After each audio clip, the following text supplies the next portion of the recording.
Bismillahirrahmanirrahim. Assalamualaikum warahmatullahi wabarakatuh.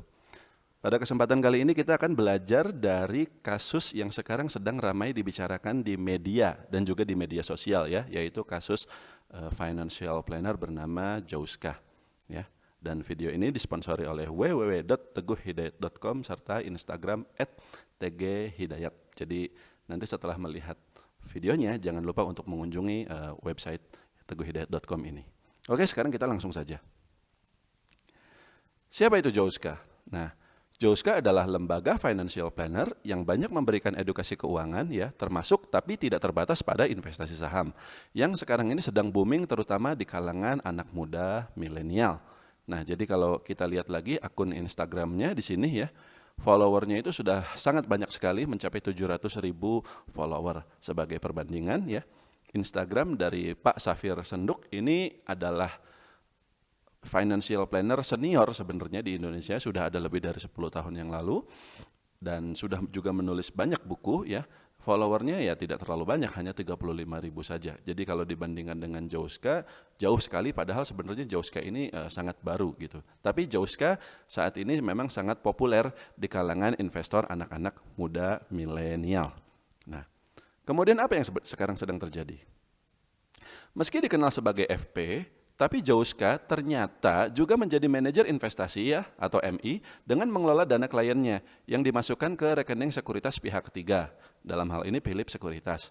Kemudian dibelikan berbagai saham dan hasilnya ternyata rugi besar-besaran hingga 70% atau lebih. Ini peristiwanya terjadi pada tahun 2019 lalu. Ketika IHSG ketika itu masih di 6.200 sekian dan belum drop ya, belum drop sampai level sekarang karena ada COVID-19 ya. Jadi kalau misalnya kita lihat di sini, nah ini adalah salah satu screenshot dari portofolio klien Jouska ya. Di sini Anda bisa lihat bahwa pada saat ini posisinya masih untung, tapi ada satu kejanggalan yaitu mohon maaf, ketika screenshotnya dibuat posisinya ketika itu masih untung, tapi ada satu kejanggalan yaitu hampir seluruh dana ya, jadi dari total dana 60 juta sekian itu 63 jutanya hanya dibelikan satu saham ini saja, satu saham LUK, kodenya sahamnya LAK seperti itu, dan pada harga 1.400 sekian. Ketika itu harganya 1.900, tapi saat ini ketika video ini dibuat saham LUK ini sudah anjlok ke harga tinggal 314. Jadi Anda bisa bayangkan berapa persen kerugiannya ya. Nah, jadi memang kerugiannya itu mencapai 70% atau lebih, dan sekali lagi ini terjadi pada tahun 2019 lalu ketika IHSG masih di 6.200. Kemudian masalahnya ya. Nomor satu, Jouska itu tidak mengumpulkan dana kliennya dalam satu rekening, melainkan dananya tetap ditempatkan di rekening milik klien dan atas nama klien ya. Jadi seperti yang kita bisa lihat di sini, ini adalah rekening dari salah satu klien Jouska. Masih banyak rekening-rekening yang lain, tapi intinya adalah dananya terpisah-pisah, tidak dimasukkan ke dalam satu rekening milik atau atas nama Jouska itu sendiri. Ini disebut discretionary fund dan ini sebenarnya boleh karena tidak terjadi pengumpulan dana. Anda tidak perlu menyetor dana kemanapun, dananya sebenarnya tetap dipegang oleh Anda sendiri kalau misalnya Anda menjadi klien Jouska ketika itu.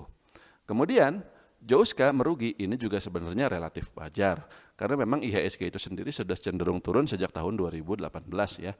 Pada tahun 2018 di bulan Januari itu IHSG 6.600 dan sejak saat itu sampai hari ini IHSG tidak pernah lagi mencapai level 6.600 tersebut. Nah, namun yang tidak wajar adalah Jouska membeli saham LUK yang ditengarai ada konflik kepentingan dan pada harga yang sangat tinggi. Apa yang dimaksud dengan ada konflik kepentingan? Begini, pertama LUK ini kalau misalnya kita lihat lagi di prospektusnya ketika dia IPO akhir tahun 2018 lalu, itu ternyata penjamin emisi efeknya itu Phillip Sekuritas ya. Yang tadi disebutkan bahwa Phillip Sekuritas itu memang mitra dari Jouska untuk kegiatan manajer investasi ini. Dan kedua, di foto-foto yang diposting oleh founder dari Jouska itu sendiri, itu ada foto beliau itu foto satu frame dengan pemilik dari Central System yang merupakan salah satu pemegang saham terbesar di LAK di PT di PT Sentral Mitra Informatika ini gitu ya. Jadi sebenarnya ini merupakan bisa dibilang LUK ini adalah merupakan pihak afiliasi dari JOSKA itu sendiri, sehingga ditengarai ada konflik kepentingan, dan terutama adalah pada harga tinggi. Tadi sudah disebutkan bahwa dana nasabah itu dibelikan LUK itu pada harga Rp1.457 per lembar sahamnya. Kalau kita hitung lagi valuasinya ya, berdasarkan laporan keuangan kuartal 1 2020 di sini bisa kita lihat ya, misalnya di sini kita lihat ekuitasnya 137 miliar rupiah, modal ditempatkan dan disetor penuh 715 lembar saham, kemudian laba bersihnya adalah 4 miliar ya, ini untuk satu kuartal, jadi kalau disetahunkan 12 miliar, maka kalau kita hitung lagi valuasinya di sini, pada harga 1.457 itu ketemu PBV-nya 7,6 dan PER-nya itu 60,1.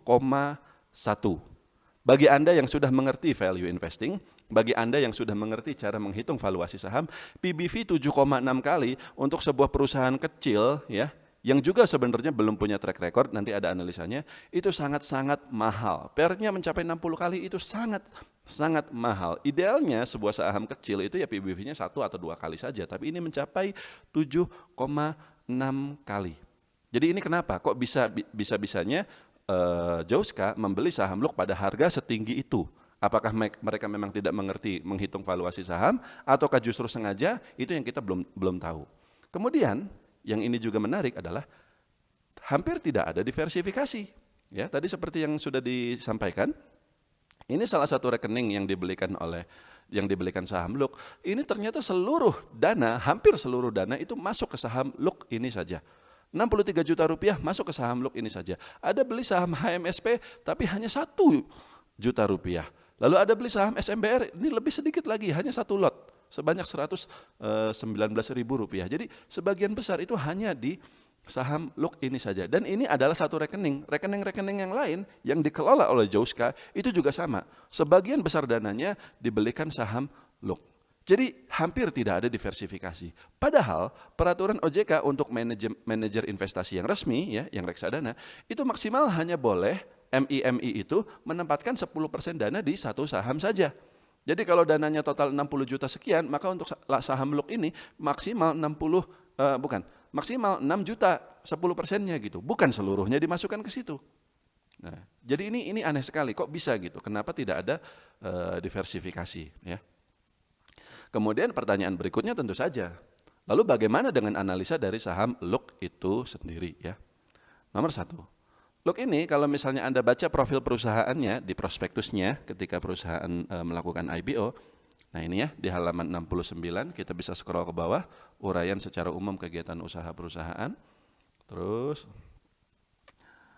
69 kita lihat di sini, nah ini dia nih. Perseroan kegiatan usaha di bidang solusi percetakan, dokumen, dan seterusnya. Anda nanti bisa baca sendiri ya, tapi intinya jadi saya simpulkan seperti ini. Perusahaan jasa percetakan, solusi dokumen untuk perusahaan, penyewaan printer, terutama merek Hewlett Packard, HP, ya, yang kantornya itu di Jalan Fatmawati, Jakarta. Tidak ada informasi market share secara nasional, sehingga LUK bisa disebut sebagai perusahaan percetakan pada umumnya, ya. Jadi dia bukan perusahaan besar, meskipun juga bukan perusahaan kecil, tapi dia sama saja seperti perusahaan-perusahaan percetakan pada umumnya. Jadi dia bukan market leader atau apapun. Karena perusahaan percetakan di Indonesia itu memang sangat banyak ya. Dia memang ada jual komputer, dia ada jual laptop ya, tapi tidak banyak. Jadi sebenarnya dia lebih bisa disebut sebagai perusahaan percetakan ketimbang perusahaan IT. LUK itu bukan perusahaan IT, dia lebih banyak di percetakan, fotokopi, dan seterusnya. Kemudian kinerja perusahaan dari sisi laba bersih itu tidak konsisten ya. Kalau kita lihat lagi di laporan tahunan perusahaan, di sini kita bisa lihat kinerja perusahaan dari tahun 2017 sampai 2019. Nah, labanya kemarin tahun 2017 itu 10 miliar, turun menjadi 2,2 miliar, baru sekarang dia naik lagi. Tapi ini labanya kecil sekali dalam satu tahun ya. Jadi perusahaan labanya bahkan tidak mencapai 10 miliar dalam satu tahun. Kemudian ya valuasinya ya sangat mahal ya, bukan valuasi sekarang. Kalau valuasi sekarang mungkin relatif lebih cukup murah, tapi ingat bahwa JOSKA membeli Look ini pada harga 1.400 sekian yang mencerminkan PBV 7,6. Jadi dia mahal sekali. Sehingga kemudian ya muncul teori yang aneh-aneh. Ada yang bilang bahwa Jauska ini adalah bandar luck ya dan seterusnya ya. Tapi apapun itu, berdasarkan kaidah fundamental atau value investing, luck ini tidak layak buy, tidak layak invest apalagi pada harga setinggi itu. Jadi kesimpulannya adalah ya, nomor 1, Anda tentu masih ingat dengan Jiwasraya ya. Dan Jiwasraya saja yang terdaftar dan diawasi oleh OJK ini tidak menjadi jaminan aman, apalagi yang tidak terdaftar. Meskipun sebenarnya secara pengelolaan dana ya, karena tidak ada dana yang dipooling dalam satu rekening, Jauska memang tidak melakukan pelanggaran dalam hal ini sebenarnya gitu ya. Tapi tetap saja Jauska itu tidak terdaftar dan tidak diawasi oleh OJK. Dan Jiwasraya saja tidak aman, apalagi yang tidak terdaftar seperti itu. Kemudian profesional itu juga tidak menjadi jaminan, bahkan justru bisa lebih berbahaya. Ketika kita menyerahkan dana untuk dikelola oleh investor yang katanya profesional itu, ya, maka bisa jadi mereka justru main saham gorengan, ya seperti Beni Cokro yang terkenal itu. Dan itu kita nggak tahu gitu. Jadi bukan lagi rugi karena memang kondisi pasarnya bagaimana, tapi siapa tahu mereka itu mendapat keuntungan dari situ. Jadi sengaja mengambil kerugian, tapi mereka kemudian dapat keuntungan dari situ. Itu kita tidak tahu. Jadi justru dengan menyerahkan dana kita ke profesional itu justru malah bisa jadi lebih berbahaya. Kemudian ketiga, hati-hati dengan marketing yang bombastis ya. Sebenarnya kenapa Jauska ini terkenal? Ya karena dia jago sekali marketingnya, dia bisa membuat konten-konten yang bagus, dia bisa bikin iklan yang bagus, sehingga followernya juga jadi sangat banyak ya. Sekali lagi kalau perbandingannya Pak Safir Senduk yang sebenarnya jauh lebih senior, punya track record lebih bagus, tapi followernya nggak banyak sebenarnya. Nah, dalam hal ini hati-hati dengan perusahaan-perusahaan atau siapapun yang marketingnya sangat bombastis. Sebenarnya selain Jauska, kalau Anda search lagi di media sosial itu banyak sekali financial planner atau apapun itu yang dia luar biasa marketingnya seperti itu. Hati-hati. Yang penting sebenarnya adalah track record. Saya sudah coba cari ya track recordnya Jauska ini seperti apa, tidak ada. Dia baru muncul kemarin, tidak ada track record pembelian saham tertentu yang kemudian profit besar, tidak ada. Tapi kenapa orang percaya? Ya karena marketing ya. Jadi hati-hati dengan marketing ini. Dan kemudian ya pada akhirnya lebih baik belajar investasi sendiri dengan pelan-pelan masuknya. Setor 1 juta per bulan gitu kan. Jadi jangan langsung setor 60 juta seperti yang tadi, kecil-kecil saja dulu. Kalaupun loss dan mungkin Anda akan loss ya, maka secara psikologis itu juga lebih enak. Biar bagaimanapun lebih enak loss karena kita sendiri daripada kita taruh duit di orang lain, hasilnya loss juga gitu. Jadi lebih baik kita belajar investasi sendiri. Kemudian kepada orang tua ya, bagi Anda yang orang tua yang punya anak-anak berusia remaja atau berusia 20-an awal ya, karena sebenarnya yang seperti Jauska ini sebenarnya ada banyak dan semuanya mengincar generasi muda ya, maka Anda harus hati-hati ya. Sebenarnya kasus Jauska ini mengingatkan saya dengan apa yang terjadi di Amerika Serikat ya beberapa bulan yang lalu ketika ada seseorang yang bernama Alexander Kearns berusia 20 tahun, masih sangat muda, dia trading di aplikasi namanya Robinhood dan dia kemudian bunuh diri karena hasilnya bukan lagi duitnya habis tapi sampai negatif ya. Untungnya dari kasus Jauska ini ya investor atau para kliennya itu hanya menderita rugi saja ya sampai 70% lebih ya. Jadi kalau kita lihat di sini harga belinya 1.400 ya. Dan luck ini kan 314 sekarang, tapi kalau kita lihat pada tanggal 30 Desember kemarin itu harganya 400. Jadi dari 1.400 ke 400 itu memang lossnya sudah 70% lebih gitu ya. Tapi hanya loss saja, duitnya tidak sampai negatif. Jadi ya tidak ada yang bunuh diri gitu ya. Tapi tetap saja ini menunjukkan bahwa sangat berbahaya. Kalau Anda punya anak-anak ya, putra-putri yang berusia belasan tahun, 20 tahun awal, perhatikan, awasi. Karena siapa tahu mereka juga ikut yang seperti Jauska ini, seperti itu. Oke, kurang lebih seperti itu ya. Jadi jangan lupa subscribe ya. Kemudian untuk video seminar ya bagi Anda yang ingin belajar saham ya, konsultasi saham, buku kumpulan analisis saham pilihan, sekali lagi bisa kunjungi www.teguhhidayat.com ya. Jadi karena ada masalah corona, maka kita nggak bikin jadwal seminar yang biasa, tapi Anda bisa beli videonya di sini ya. Kemudian ada juga buku kumpulan analisis saham seperti itu.